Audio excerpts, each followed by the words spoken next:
नमस्कार। झारखंड की बड़ी खबरों पर एक नजर डालते हैं। आज 15 दिसंबर 2024 दिन रविवार, हिंदी तिथि पूर्णिमा। अभी तक आपने चैनल को सब्सक्राइब नहीं किया है तो कर लीजिए। चलिए आगे बढ़ते हैं आज की पहली और महत्वपूर्ण खबर से। सीआईडी करेगी सीजीएल परीक्षा में कथित गड़बड़ियों की जांच। सीजीएल परीक्षा में हुई कथित गड़बड़ियों के खिलाफ छात्र आंदोलन कर रहे हैं। रविवार को राजधानी में जुटने वाले हैं। वह परीक्षा के बाद जारी रिजल्ट को रद्द करने की मांग कर रहे हैं। इस बीच राज्य के मुख्यमंत्री हेमंत सोरेन ने कथित गड़बड़ियों की जांच का आदेश दे दिया है। मुख्यमंत्री के आदेश के बाद कार्मिक एवं प्रशासनिक विभाग ने आदेश जारी कर दिया है। आदेश के मुताबिक कथित गड़बड़ियों की जांच सीआईडी करेगी। जेएसएससी ने सीजीएल परीक्षा आयोजित की थी। गत 4 दिसंबर को सीजीएल जेएसएससी ने रिजल्ट का प्रकाशन भी कर दिया, जिसके बाद गड़बड़ियों के आरोप सामने आए। रिजल्ट को रद्द करने की मांग होने लगी और राज्य भर में अभ्यर्थियों ने प्रदर्शन कर विरोध प्रदर्शन करना शुरू कर दिया। इसे लेकर विपक्ष भी सरकार पर हमलावर करने शुरू किया। परीक्षा और रिजल्ट में गड़बड़ियों को लेकर आरोप जो लग रहे हैं, उसमें सबसे पहला आरोप यह है कि पहले 21 जिन अभ्यर्थियों ने परीक्षा दिया उनमें से बहुत कम सफल हुए हैं, जबकि जिन अभ्यर्थियों ने दूसरे दिन को परीक्षा दिया है 22 सितंबर को, उनमें से अधिकांश को सफल घोषित किया गया है। सफल अभ्यर्थियों में पहले व दूसरे दिन परीक्षा देने वालों की संख्या में भारी अंतर है। सीजीएल परीक्षा और रिजल्ट में कथित गड़बड़ियों का मामला विधानसभा में भी उठा। विपक्ष ने आरोप की कि सीबीआई से मांग की है जांच की, लेकिन सरकार के स्तर से इसे अस्वीकार करते हुए सीआईडी जांच का आदेश दिया है। अभी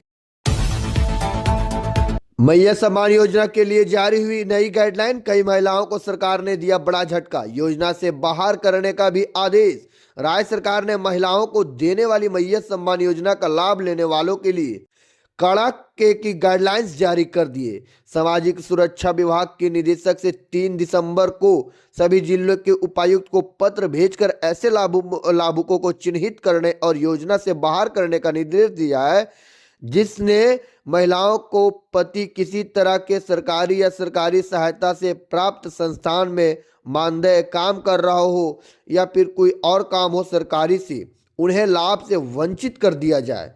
अब तक इस योजना में 53,63,354 महिलाओं को लाभ की स्वीकृति भी मिली, जबकि 64,42,005 महिलाओं ने इसके लिए कुल आवेदन किया था। नए प्रावधान के मुताबिक ऐसे अयोग्य लोगों की पहचान इसी साल दिसंबर महीने तक करनी है और उन्हें पोर्टल से बाहर भी करनी है।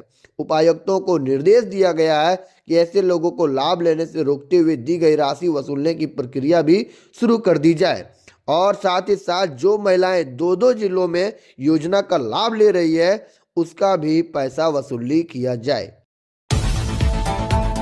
झारखंड में उत्तरी पछुआ हवा से बढ़ी कनकनी, इन जिलों को अभी शीतलहर से राहत नहीं। झारखंड में बह रही उत्तरी पछुआ हवा ने कनकनी बढ़ा दी। 3 जिलों में शीतलहर का प्रकोप देखने को मिल रहा। भारत मौसम विभाग ने कहा कि 15 दिसंबर तक रामगढ़, बोकारो, धनबाद जिले में लोगों को शीतलहर से राहत नहीं मिलेगी।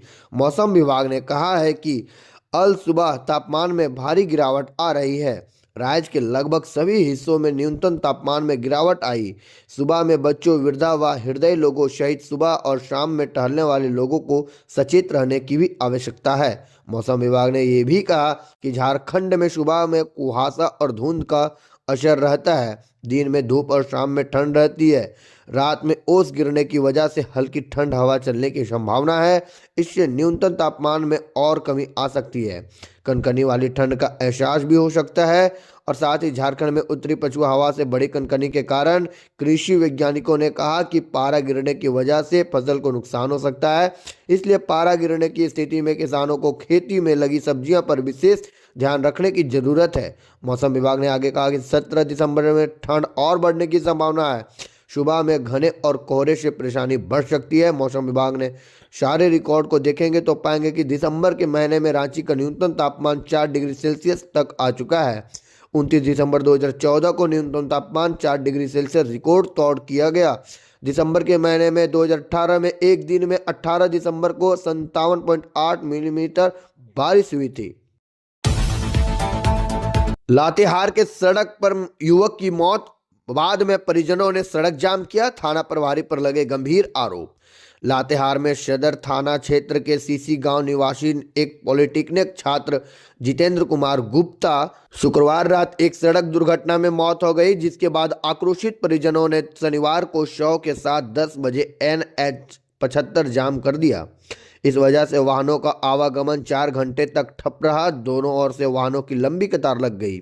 जाम कर रहे परिजनों ने सदर थाना प्रभारी प्रमोद कुमार सिन्हा पर कई गंभीर आरोप लगाए।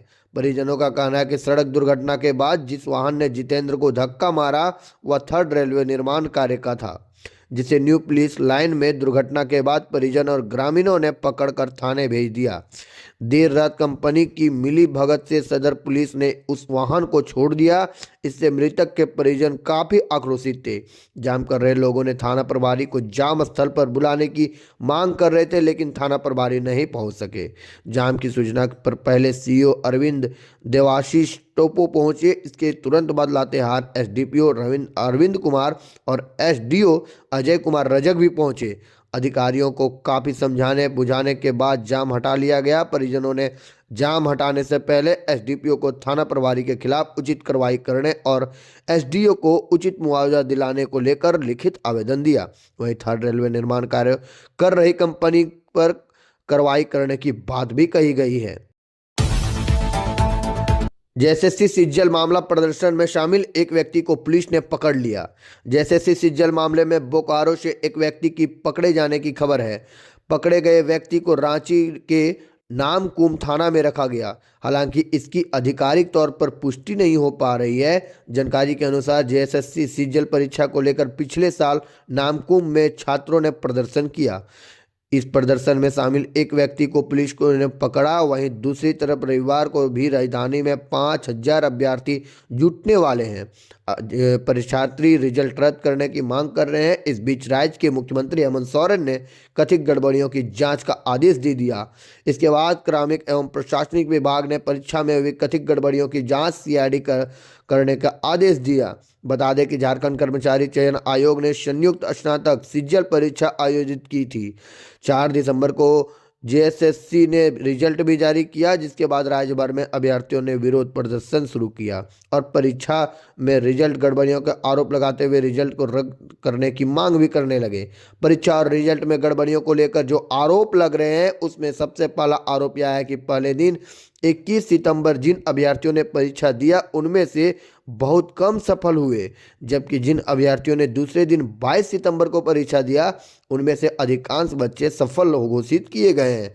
सफल अभ्यर्थियों से पहले व दूसरे दिन परीक्षा देने वालों की संख्या में भारी अंतर है।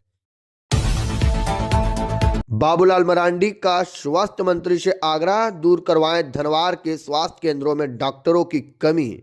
प्रदेश भाजपा अध्यक्ष बाबूलाल मरांडी ने झारखंड के स्वास्थ्य मंत्री इरफान अंसारी को पत्र लिखकर धनवार विधानसभा क्षेत्र के स्वास्थ्य केंद्रों में डॉक्टरों की भारी कमी को दूर करने का आग्रह किया। उन्होंने कहा कि क्षेत्र के मरीजों को पर्याप्त चिकित्सक सुविधाएं नहीं मिल पा रही है, जिससे उन्हें इलाज के लिए दूर दराज के अस्पतालों का रुख करना पड़ता है। अपने पत्र में मरांडी ने उल्लेख किया कि धनवार क्षेत्र में विभिन्न स्वास्थ्य केंद्रों पर डॉक्टरों ने 32 स्वीकृति पद हैं, लेकिन केवल 6 डॉक्टर ही नियुक्त हैं। इनमें से भी कुछ डॉक्टर दूसरे स्थानों पर प्रतिनियुक्त हैं। उन्होंने बताया कि तीसरी रेफरल अस्पताल और गांचा स्वास्थ्य केंद्र में स्थिति काफ़ी खराब है। वहीं माल्या और बलहारा स्वास्थ्य केंद्रों में भी एक डॉक्टर नियुक्त नहीं है। मरांडी ने पत्र में लिखा कि डॉक्टरों की कमी के कारण मरीजों के इलाज के लिए गिरिडीह जिला अस्पताल जाना पड़ता है, जो धनवार से करीब 90-95 किलोमीटर दूर है। गरीब मरीजों को इतना दूर तय करना मुश्किल हो जाता है, जिससे इलाज में देरी हो जाती है और इनकी स्थिति खराब होने के कारण मौत भी अधिक हो रही है। उन्होंने राज्य सरकार की स्वास्थ्य व्यवस्था पर सवाल उठाते हुए कहा कि पिछले 5 वर्षों में इस दिशा में कोई ठोस पहल नहीं की गई। उन्होंने नई सरकार से अपेक्षा जताते हुए आग्रह किया कि सभी स्वास्थ्य केंद्रों में स्वीकृत पदों के अनुरूप डॉक्टरों के त्वरित नियुक्ति की जाए। मरांडी ने कहा कि सरकार का दायित्व है कि हर नागरिक को उचित चिकित्सक सुविधाएं प्रदान की जाए। उन्हें स्वास्थ्य मंत्री से अपील की है कि इस गंभीर मुद्दे पर शीघ्र कार्रवाई कर क्षेत्र के लोगों को राहत पहुंचाई जाए। सीएम ने पाकुड़ के लाभुकों को दिया योजनाओं का लाभ। बरहेट के भेगनाडीह में शनिवार को आयोजित मुख्यमंत्री हेमंत सोरेन के कार्यक्रम में पाकुड़ जिले के भी लाभुक पहुंचे। समारोह में सीएम ने जिले के नवनियुक्त सेविका और सेविकाओं व अनुकंपा के लिपिकों को नियुक्त पत्र सौंप दिया। वहीं अबुआ आवास योजना, मैया सम्मान योजना, मुख्यमंत्री पशुधन योजना, वन पट्टा, सावित्रीबाई फुल्ले किशोरी समृद्धि योजना आदि का लाभ भी दिया। पाकुड़ जिला प्रशासन की ओर से विभिन्न योजनाओं के लाभुकों को भेगनाडीह ले जाने की लिए व्यवस्था की गई। जिला समाहरणालय परिसर में Pakur DC Manish Kumar, DDC Mahesh Kumar Santhalia, ITD के डायरेक्टर अरुण कुमार एक्का, ऊपर समाहरत जेम्स सुरीन, भूमि सुधार उप समाहर्ता मनीष कुमार व विशेष कार्य पदाधिकारी त्रिभुवन कुमार सिंह ने लाभुकों से भरे वाहनों को हरी झंडी दिखाकर भेगनाडीह के लिए रवाना किया। दोस्तों आज के लिए इतना ही। खबर देखने के लिए बहुत बहुत धन्यवाद। अगर खबर पसंद आया हो तो वीडियो को लाइक कर बेल आइकन दबा लें ताकि सबसे पहले नोटिफिकेशन आप तक पहुंच पाए।